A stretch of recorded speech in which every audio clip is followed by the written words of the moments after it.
I'm born in 1970, and I grew up on a farm. We had a good garage, angle grinder, welder, and my brothers they were basically into all kinds of machines.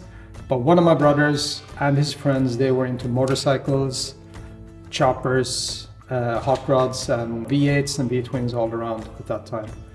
And mom and dad was, of course, super busy at the farm, so basically my brother and his friend, they were my babysitters.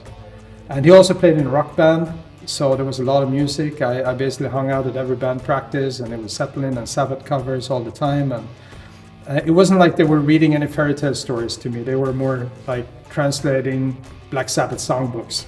So that was pretty damn cool.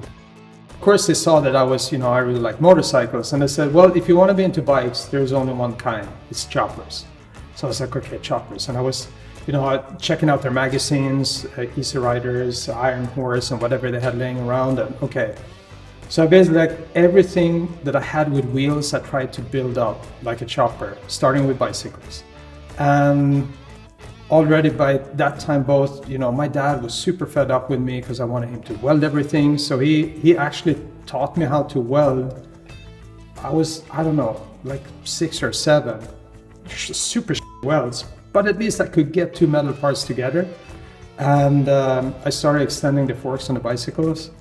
And pretty soon, all the kids from the neighborhood, they were all there with their bikes, and I was just extending forks for every other bicycle at home. So, but all in all, it quickly accelerated into mopeds, and after that, of course, motorcycles.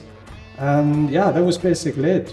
Growing up in the garage, fed on Zeppelin and Sabbath, and building choppers.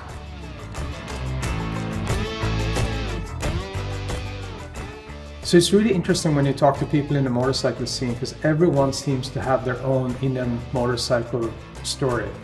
And I guess so do I. My first encounter with an Indian motorcycle was my dad took me to one of his friends, Sven Norby, who was really into motorcycles and Indians.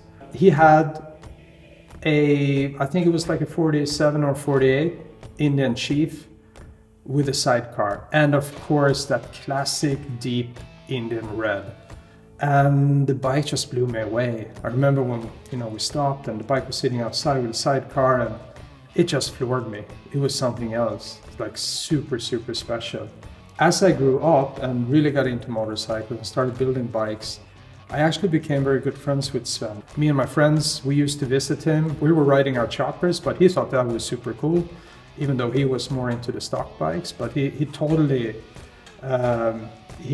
understand what we were doing and why. And he loved that we were into bikes. And eventually, when I got more and more into the art side and design side, I remember doing this big, pencil drawing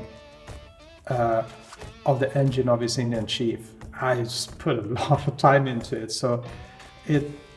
And then I gave it to him. I went to him, and he was pretty old by then. And I gave him this drawing, and first he thought, yeah, it's super cool, you did the drawing on my Chief motor. And I was like, yeah, but it's for you. And he just like choked up, got totally silent, and his eyes started, almost tears in his eyes. And it was just a super emotional moment, because this bike had been with me for so long in my memory, and finally I could kind of pay back to Sven. And that story, that stuck really deep with me, for sure. When I was 15, I entered my first hot rod show, and that was in Stockholm. And I entered with a moped that I had built myself from scratch. Of course, a chopper, but with a lot of bear influence, because I was checking out Arlen Ness stuff, I was totally floored by his build. So it has a little bit of the Arlen Ness flavor. It took me probably a year to build that bike, because I was, I felt I was ready to graduate to something, more than bicycles and kind of the mopeds that I put together. So I put a lot of time and effort into this. When it was done, of course, we live on an island. It's a hassle when you're 15 to get to Stockholm. You got to take the ferry, you got to, organize everything. My dad had no interest, too busy with the farm. So, but you got a little bit of money from the show, like like an allowance. So I'm like, okay, well, I was hell bent. I was gonna have my moped in that show. That was my goal. So back then, before credit cards and everything, I called the rental car place. I rented a pickup. I called the ferry. I booked all the tickets for me and my dad. And then I went back to Dad and said, look, everything is organized. I got the ferry trip booked. I got the rental car so we can haul the moped, and everything is set. Now we have to go. And he was like, oh, well, then I guess we have to go. And we went. And I actually ended up winning first prize in the moped chopper class. So that was a pretty cool story, for sure.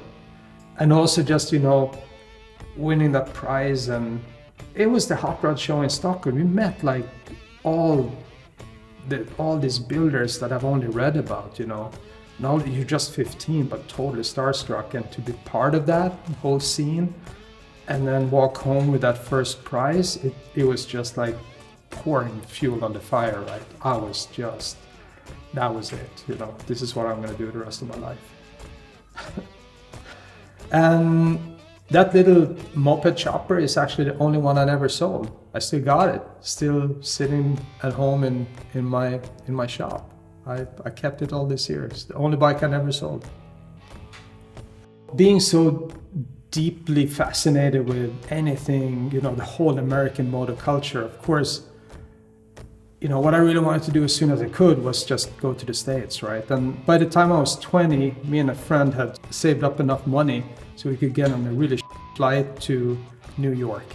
And from there we basically drove cross country. But our first target was Daytona Beach. And on the way there, of course, we visited any old custom shop, dealership, anything we could find, along the way, and met all these old geezers and graybeards, really cool, characters. They all had stories to tell, and I thought it was super weird that two 20-year-old Swedes were driving in a car, and and mainly, we were looking for parts too, right? We filled up that car with old chopper custom parts and race parts. It was pretty cool back then. I remember, so we went there 2 years, I think it was like 90 and 91. The other cool thing that happened in 91 was, and we just caught it by accident in the program. It said that Ed Kretz Sr. was going to have a little breakfast get-together at the North Turn restaurant, where the old racetrack used to turn. So yeah, we went there, and sure enough, he was there, and he was pretty old by then. And there wasn't a lot of people there. I remember Arlen Ness was there. Two more guys, Charlie and Paul Durland, was also there. I didn't know them by then, they didn't know me. We figured that out like 20 or 30 years later, that we were all there at the same time listening to Ed Kretz. But just to be there, one of his race bikes were there, listening to his stories. This is Ed Kretz Sr., Iron Man. And he was known as a really rough rider on the track. He was badass. And to listen to his stories and just taking it all in, he was one of the founders of 13 Rebels Motorcycle Club. And, 13 Rebels, Boost Fighters, it's basically like, they were right there. Hollister 1947, and everything that formed the basis for the Wild Ones movie with Marlon Brando. He's there. We're listening to him. That was pretty epic, to be honest.